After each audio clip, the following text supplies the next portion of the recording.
Hey everyone, this is Kirk here again at Option Alpha, and in this video we're going to talk about technical analysis, indicators, and signals. I think it's going to be a good talk today because we're going to get a little bit into the different types of technical analysis indicators that are out there, and then also talk about what really works and what doesn't.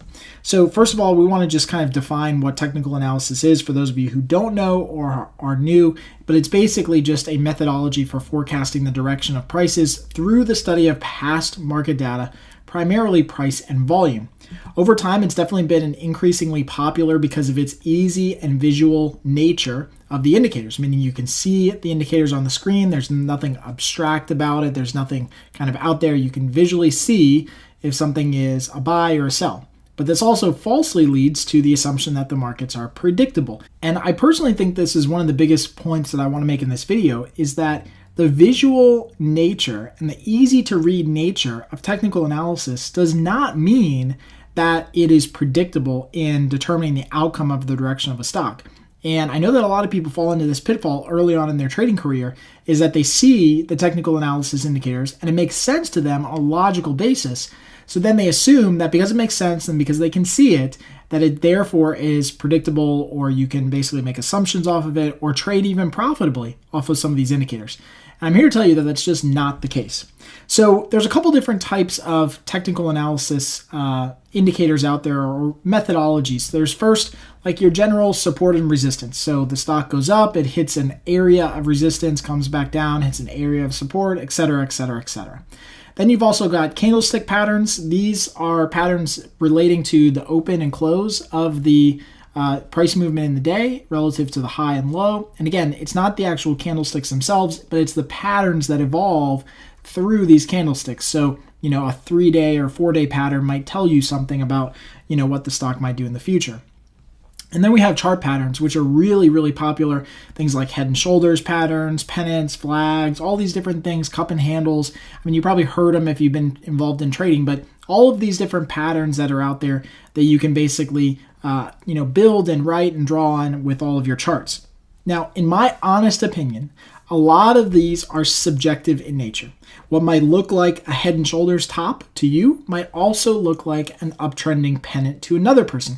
And you can't argue with that. With regard to candlesticks, chart patterns, support and resistance, it is all subjective, meaning it's what you see out of the charts, not necessarily what may or may not be there. Now, since I'm generally more of a math and numbers trader based on probabilities and statistics, I prefer to use indicators that give clear buy and sell signals on the charts. And that's just how I'm wired. So obviously, I want to go through some of these examples here so we can kind of start to lay the foundation in this video for how we can kind of use signals that are less subjective than, say, chart patterns or candlesticks, things like that. So first thing that we're going to do is we're going to look at a chart of SPY. Now, this is the SPY at the time that we're doing this video. This is actually the last 2 years on a daily basis. And what I've done here is I've overlaid just a simple 15-day moving average. This is that green line that you see here.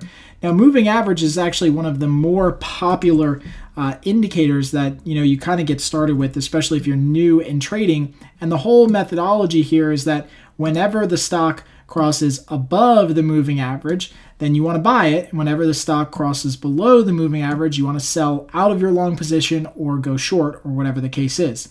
Now, obviously, every indicator is going to work in some scenario, and other times it's not going to work. But this is, again, a very simple explanation or example of how an indicator gives clear buy and sell signals. Again, this is some of the stuff that I prefer, is to use indicators, not necessarily simple moving average, just to be clear, on that give indicators that are clear buy and sell signals. I know that the stock crosses below it, so that's my buy signal or my sell signal, whatever the case is, okay? There's also a bunch of other different types of indicators that you can add out there. So like, for example, you can add another popular one is stochastics. And so we can add, let's say, full stochastics to our chart here. And so with full stochastics, what you're looking for, in this case, you don't see any moving average up there, but what you're looking for in stochastics are these overbought and oversold zones. So basically you hear the terms, or probably will hear the terms if you trade long enough, a stock is relatively oversold or relatively overbought. But basically, whenever the stock gets up into one of these zones where it's overbought here or if it's oversold here, that those end up being the buy and sell points on the chart. And again, it just kind of correlates and gives very clear signals based on whatever you've set up as to where you should buy or sell. Now, there's a bunch of different variations in here too, and I just want to kind of go through some of these so you guys can see. We've also got things like Bollinger Bands. These are really becoming more popular. Again, very clear buy and sell signals with Bollinger Bands. You're basically looking at buying and selling the breakout of every single move. So when the stock breaks out of the lower boundary, and then if the stock ever breaks out of a higher boundary, then it didn't here. But if it did, if the stock ran up and broke out of this higher boundary, that would be your sell signal. So there's all types of different indicators out there. And again, most of this technical universe here is based on price, movement, volume, acceleration, things like that. Some other ones that are out there are MFI, which is money flow. This is another one that's very, very popular, or becoming more popular.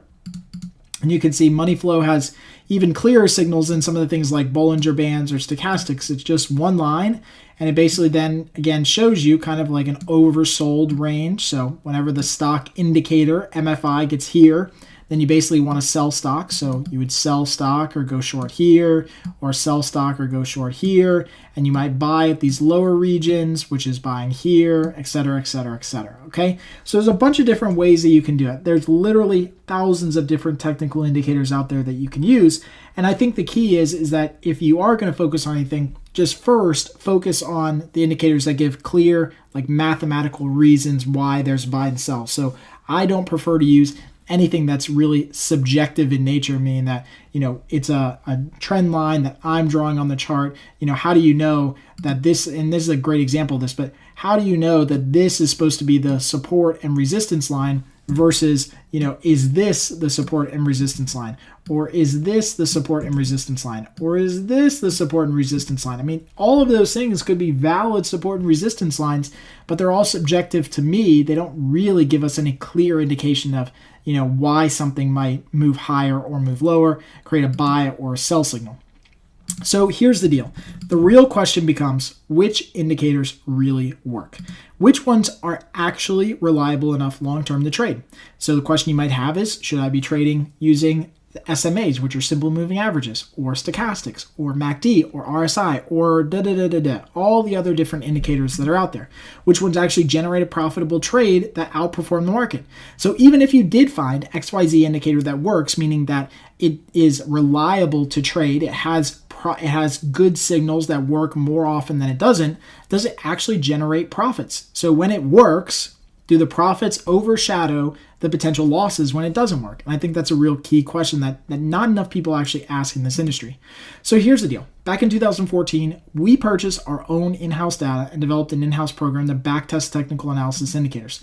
Once we had everything in place, we started backtesting hundreds of stocks and indicator variations, covering the last 20 years of market data.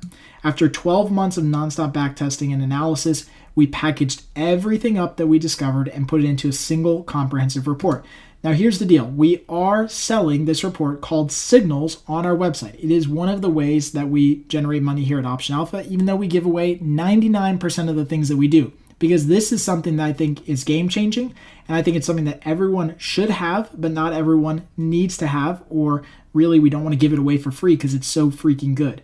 But we basically did 20 years of data, 223 different stocks, 17 different technical indicators. So we're talking about things like MACD, stochastics, Bollinger Bands, money flow indexes, volume oscillators, everything in there. 17 different indicators, 1,476 different variations. And what I mean by this is we tested the granular difference between buying at a 6-day moving average versus buying at a 7-day moving average and an 8-day moving average. Like, what's better? Do I use a 6, a 7, or an 8-day moving average? And 1,400 different variations between all of these different indicators. So the groundwork has been laid. We basically tested the living daylights out of technical analysis to see what really works.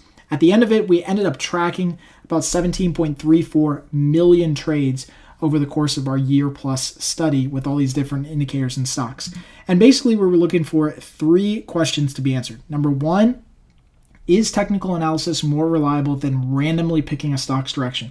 Honestly, nobody has asked this question in the entire world. If all this stuff is so good, How good is it? Is it more reliable than randomly picking a stock's direction? That's number one. Number two, if it is, can you generate an excess return above just holding the market? Now, the question always becomes is the market more efficient than any of these technical analysis indicators? And we want to figure it out. So one, if it was more reliable than randomly picking a direction, can you generate money above the S&P 500? And if you can, what are the specific indicators and settings that work best long term? So again, it was the difference between finding out, does the 6-day moving average as an indicator work better than the 10 or the 50 or the 100, or does the 21-day RSI work better than the 18 or the 15 or the 13-day RSI? What are the settings that worked best long term? Now, of course, I'm not going to show you all the results in this video today because you do have to purchase a copy of the report to see what works. But there are 4 things I wanted to quickly reveal to you that we learned from the report, which will help you with technical analysis regardless of if you purchase or not. And that's what I wanted to get across here in today's video, because I think just knowing these 4 key aspects will dramatically help your success rate. Again, whether you choose to buy a report or not, you do not have to. We're not forcing you to buy it. It's not required to be successful trading options. It's for the people who want to know what indicators work and what don't. But if you know these 4 things, I think it will help you get a better understanding of the relationship between profitability maybe and technical analysis. The 4 key numbers that we're going to go over here are the following. One is that exactly 39 or about 5% of the 766 different long indicator variations that we backtested beat the S&P 500 benchmark net return. This means that 95% of the technical analysis indicators that we tested underperformed the market. Now, this is incredibly important because what this really means is that 95% of the indicators that are out there are basically junk and garbage and don't really work. Okay, so your goal is obviously to backtest by yourself, buy the report from us if you want to do that, but basically find the ones that do really work. And if you can't find them, you might even be better off just not using any technical analysis at all. And that's just the reality. The average win rate of all technical indicators tested long and short was just above 45%. So what this means is that as a group, flipping a coin would have been more consistent for a strategy of buy and sell signals. Now this gets back down to what I was talking about before. You do not have to purchase this report. Just with these 2 numbers, you realize that you actually have a higher probability of success overall. We're not talking specific indicators. We're talking overall. You've got a higher probability of success if you flip a stinking coin and buy or sell the stock based on the heads or tails of that coin flip. Because as a group, everything that we tested, so many different indicators, so many different variations, as a group, they were very, very inconsistent with just being able to pick direction. Now, obviously, some indicators were definitely better. Some indicators were definitely worse. As a group, they were so-so to less than profitable with a coin flip.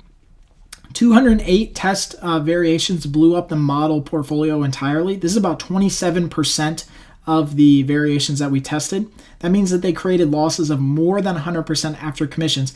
And notably, short-term or day trading timelines under 30 days were not profitable. I mean, this one to me is the big one because we can basically put a fork in the ability for somebody to consistently, on a long-term basis, we're talking 20-year basis here, profitably predict where the market's going to go on a day trading timeline. Now you can go, again, you don't have to buy this report now. Now you can go out, figure out if it works for you or not, try day trading, come back after a year after you've lost money, tell us that we were right, that it doesn't work. If you've already day traded, you know it doesn't work. But now we've proved with numbers and statistics that it doesn't work under a 30-day timeline. Even really, okay, just a little hint here, even 30 days plus really doesn't work. And so we'll get into that a little bit more deeper in the report.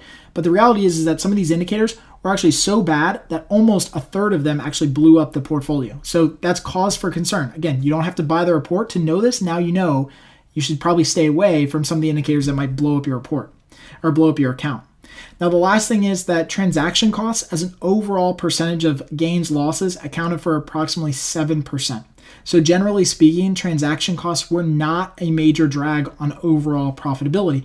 And what this really means for me is that there is no link directly between people who trade more and necessarily are going to lose because they trade too much, okay? There was no direct link that we found between over trading and profitability. So if you traded a lot, you could still make a lot of money. If you traded a little, you could still make a lot of money. So this idea that sometimes you can overtrade and trade too much, I think is not true. I think you can reduce risk by trading smaller, more frequent sizes. And again, we tested everything in our report from like a 1% allocation per trade to a 2%, a 5%, a 25% allocation per trade. We tested everything to see what really worked as far as allocation as well. And again, what we found is that the transaction costs and the churning of the account really didn't have a drag on profitability. What mattered more so than transaction costs, broker fees, all that stuff, was actually were you using the right indicators or not. And that's what was really key. So here's the point. The right technical analysis indicators can help you make more profitable trades. The top 5 indicators we found generated winning trades 82% of the time and outperformed the market by 2,602% on average. And again, that's after combing through 17.34 million trades to see what actually works. But when it comes to options trading, selling options based on high probability strategies with defined risk always outperformed even the best technical analysis indicators. So once again, if I haven't said it a million freaking times in this video, if you want to buy a copy of Signals, we would be more than glad to sell it to you. I think it's an incredible piece of research and we've gotten a ton of amazing feedback from it. But if you are going to be successful in this business, you don't need technical analysis to be successful. It can help, but it is not required. So again, technical analysis can be a supporting factor in your decision to go long or short a stock directionally, but it should never be the only factor. So hopefully you guys enjoyed this video. It probably was a little different than you might have expected heading into it, and that's okay. I want to know what your comments and your feedback are. If you have questions about different indicators or about anything that we covered in the report, please let me know. If you love this video, please share it online. Help spread the word about what we're trying to do here at Option Alpha.